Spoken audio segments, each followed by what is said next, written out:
សូមជម្រាបសួរប្រិយមិត្តជាទីមេត្រីថ្ងៃនេះសូមនាំអារម្មណ៍ប្រិយមិត្តមកយល់ដឹងនិងស្គាល់នៅព្រះរាជាដ៏អង់អាចក្លាហានមួយព្រះអង្គរបស់កម្ពុជាយើងដែលទ្រង់បានដណ្ដើមរាជពីប្រទេសជ្វាមកវិញវីដេអូនេះនាងខ្ញុំនឹងរៀបរាប់អំពីស្នាព្រះហស្ថរបស់ស្ដេចខ្មែរមួយព្រះអង្គដែលបានរត់ចេញមកពីប្រទេសជ្វាកាលពីឆ្នាំ1200ឆ្នាំមុនហើយដំណក់ឈាមនៃរាជវង្សខ្មែរអង្គនោះបានបន្សល់ទុកនៅសមិទ្ធផលដ៏អស្ចារ្យមួយដែលគ្មានប្រទេសណាមួយអាចចម្លងបានហើយព្រះអង្គនោះគឺព្រះបាទជ័យវរ្ម័នទី2នៅពេលដែលអាណាចក្រចេនឡាបានបែងចែកទៅជា2នៅក្នុងឆ្នាំ706នៃគ្រិស្តសករាជនៅក្នុងពេលវេលានោះគឺពួកជ្វាបានមកលុកលុយលួចប្លន់ផ្ទះសម្បែងនៅក្នុងទីក្រុងសម្ភុបុរៈចោលតែម្ដងហើយមិនត្រឹមតែប៉ុណ្ណោះគឺញាតិវង្សរបស់ព្រះអង្គទាំងប៉ុន្មានក៏ត្រូវបានពួកជ្វាចាប់យកទៅដូចគ្នាដោយនាំទៅនៅកោះសាថ្វារបស់ប្រទេសជ្វាហើយកាលនោះព្រះអង្គនៅជាកុមារនៅឡើយទេក៏ប៉ុន្តែនៅក្នុងអំឡុងពេលដែលព្រះអង្គទៅរស់នៅប្រទេសជ្វាគឺព្រះអង្គបានខិតខំប្រឹងប្រែងរៀនសូត្រមែនទែនមិនថាមុខវិជ្ជាអ្វីក៏ដោយទាំងសាសនាទាំងរបៀបរៀបចំនគរឬសេដ្ឋកិច្ចជំនួញជាដើមដល់អញ្ចឹងហើយស្រាប់តែថ្ងៃមួយក្នុងឆ្នាំ800នៃគ្រិស្តសករាជព្រះបាទជ័យវរ្ម័នទី2ក៏បានលបលួចធ្វើដំណើរមកកាន់ស្រុកខ្មែរវិញដោយពេលនោះព្រះអង្គបានចាប់ផ្ដើមតាំងមូលដ្ឋាននៅឯខេត្តក្រចេះដែលគេបានស្គាល់ថាឥន្ទរបុរៈហើយកន្លែងនោះត្រូវបានគេចាត់ទុកជាអតីតរាជធានីមួយនៅក្នុងសម័យកាលរបស់ព្រះអង្គផងដែរហើយក្នុងអំឡុងពេលដែលព្រះអង្គគង់នៅទីនោះទ្រង់ក៏ឆ្លៀតពន្យល់បញ្ចុះបញ្ចូលថ្នាក់ដឹកនាំនិងមន្ត្រីមេទ័ពមួយចំនួននិងស្ដេចទាំងប៉ុន្មានដែលធ្លាប់ជាចំណុះរបស់នគរចេនឡាទឹកលិចកន្លងទៅ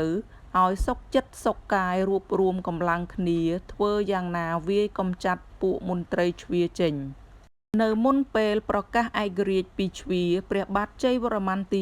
2បានរៀបចំក្បួនមួយចំនួនដែលក្បួននោះគឺជាពិធីទេវរាជដ៏ឱឡារិកនៅលើភ្នំគូលែនស្ថិតនៅក្នុងឆ្នាំ802នៃគ្រិស្តសករាជ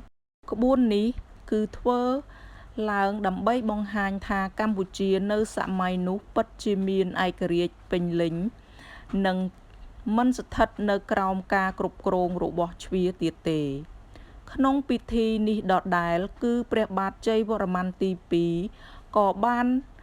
បញ្ជាឲ្យគេអញ្ជើញសមណព្រាហ្មណ៍ហិនរទាមដែលមានឥទ្ធិពលខ្លាំងក្លាឲ្យចូលមកធ្វើពិធីទេវរាជនេះដូចគ្នាហើយតាមពិធីដ៏អាឡារិកអធិកអធមនេះ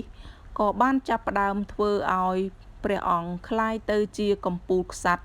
និងត្រូវបានទទួលស្គាល់យ៉ាងពេញលេញនៅក្នុងសម័យកាលនោះផងដែរដូច្នេះហើយបន្ទាប់ពីទ្រង់បានឡើងសោយរាជ្យជាផ្លូវការរួចទ្រង់ក៏ចាប់ផ្ដើមបង្រួបបង្រួមប្រទេសនេះឲ្យคล้ายទៅជាអាណាចក្រខ្មែរតែមួយដោយយុទ្ធសាស្ត្ររបស់ព្រះអង្គកាលនោះព្រះអង្គផ្ដើមវាយតាមដងទន្លេសាបដោយសារតែទ្រង់ចង់តាំងរាជធានីនៅទីនោះម្យ៉ាងវិញទៀតនៅក្នុងតំបន់បឹងទន្លេសាបវាជាតំបន់ដែលងាយស្រួលធ្វើស្រែនិងរកត្រីដើម្បីផ្គត់ផ្គង់ប្រជានុរាស្ត្រកាលជំនាន់នោះដូចគ្នាការជ្រើសរើសការតាំងរាជធានីជុំវិញនៃតំបន់នេះក៏ដោយសារតែវានៅឆ្ងាយពីប្រទេសជ្វាផងនេះគឺជារបៀបដែលទ្រង់បានរៀបចំប្រទេសកម្ពុជាឡើងវិញ ក្រោយពេលទ្រង់បានឡើងគ្រងរាជ្យព្រះបាទជ័យវរ្ម័នទី2គឺជាព្រះមហាក្សត្រដំបូងដែលបានរៀបចំអាណាចក្រអង្គរក្រោយពីព្រះអង្គបានភៀសខ្លួនមកពីប្រទេសជ្វាវិញចាប្រិមិត្តជាទីមេត្រីការរៀបរាប់ប្រវត្តិខ្លះតាក់ទងទៅនឹងព្រះបាទជ័យវរ្ម័នទី2ដែលជាព្រះមហាក្សត្រមួយអង្គដ៏អស្ចារ្យរបស់អាណាចក្រខ្មែរក៏ឈានមកដល់ទីបញ្ចប់ដែរអរគុណប្រិយមិត្តដែលចំណាយពេលវេលាទស្សនាវីដេអូមួយនេះនាងខ្ញុំក៏សូមអរគុណចាសសូមជម្រាបលាជួបគ្នាជាមួយនាងខ្ញុំនៅវីដេអូជាបន្តបន្ទាប់ទៀត